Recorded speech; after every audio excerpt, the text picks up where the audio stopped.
Eh bien salut les amis, c'est Bonnie Sky, j'espère que tous très bien. Pour ma part, moi ça va super. Aujourd'hui les gens, on se retrouve pour une nouvelle vidéo, un nouvel épisode du Coaster Zone. Dans cet épisode, nous allons parler de l'histoire du parc Toverland. Mais avant que la vidéo commence, n'hésitez pas à vous abonner à la chaîne, ça fait toujours plaisir. Sur ce, c'est parti.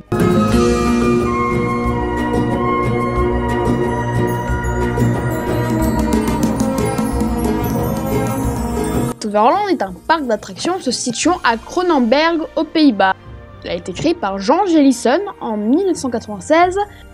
Jean Jellison visite Efteling avec sa famille quand tout à coup une averse surgit, ce qui fait fuir tous les visiteurs de ce parc et l'arrêt de certaines attractions extérieures. C'est ainsi que Jean Jellison pensa à faire un parc d'attractions d'intérieur, donc indoor, pour éviter la météo capricieuse et la perte de visiteurs en cas de pluie. Quelques années plus tard, le 19 mai 2001, le parc fut créé avec pour nom Toverland. Tover signifie magie. À son ouverture, le parc comporte un coaster Vekoma du nom de Tous Express, des chaises volantes, un tee-up de chez Jean Perla et un mini parcours scénique.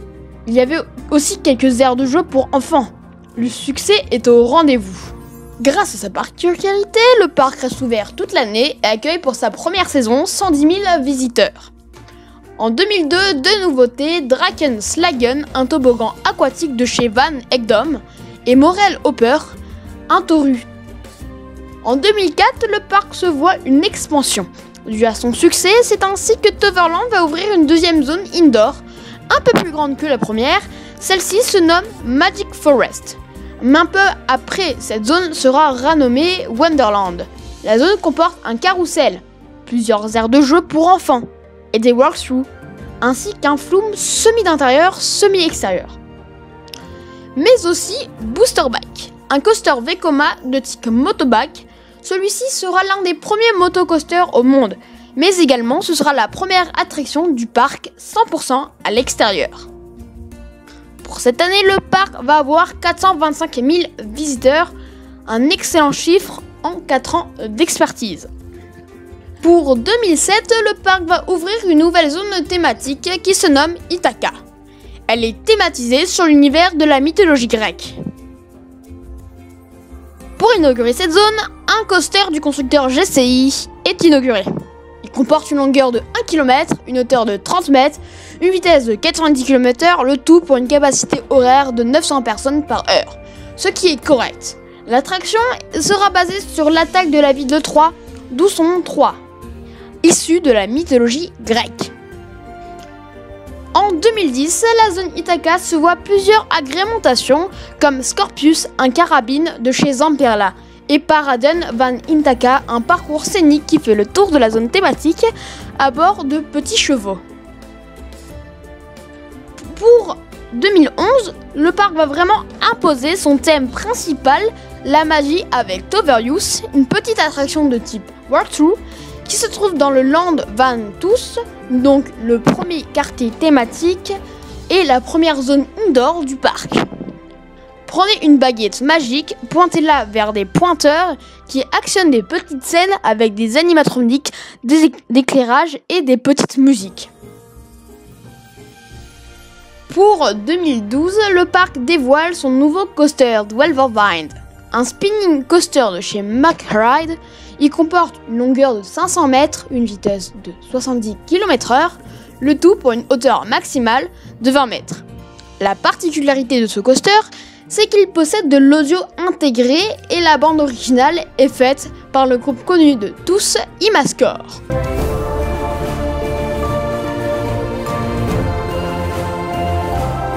Durant cette période, le coaster était sans thème.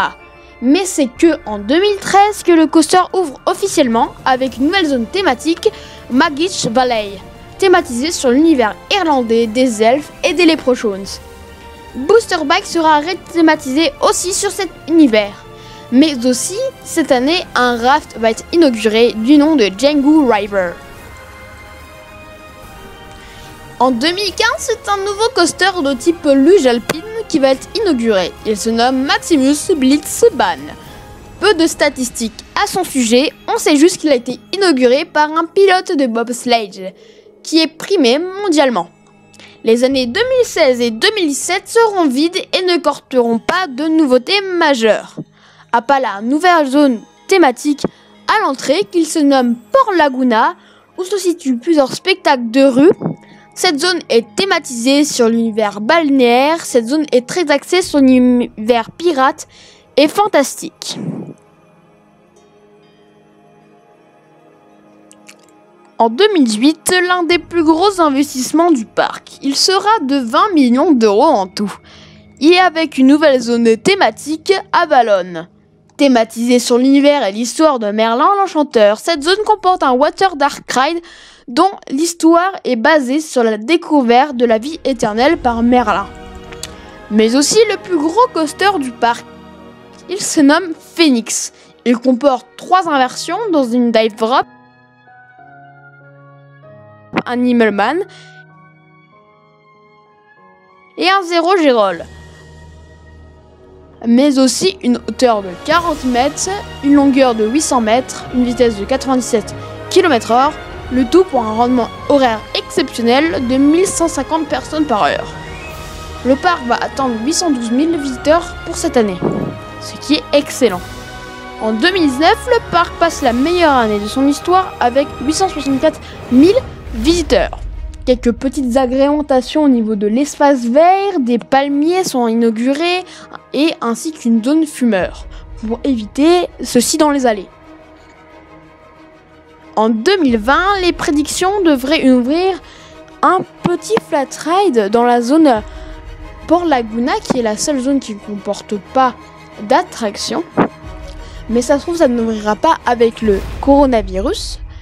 Et ils espéraient 1 million de visiteurs, ce qui est un peu raté, mais ils ont rouvert le 15 mai. Voilà, c'est tout pour cette vidéo. Merci d'avoir regardé jusqu'à la fin. J'espère qu'elle vous a plu. Si c'est le cas, n'hésitez pas à lâcher le pouce bleu et à me dire vos retours sur cette vidéo. Sur ce, c'était Winsky57. A plus pour d'autres vidéos. Ciao tout le monde, bye bye.